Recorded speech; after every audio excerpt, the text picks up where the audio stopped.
All right, boys, what are you seeing? All the wreck from the flood. Yeah. My football field is over there. That's where we practice. And then now is ruined. Yeah, where are we at? We are in Clyde, North Carolina. Yeah. It is September 28th, the day after the flood.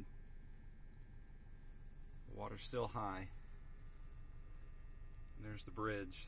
There's the debris all over the bridge.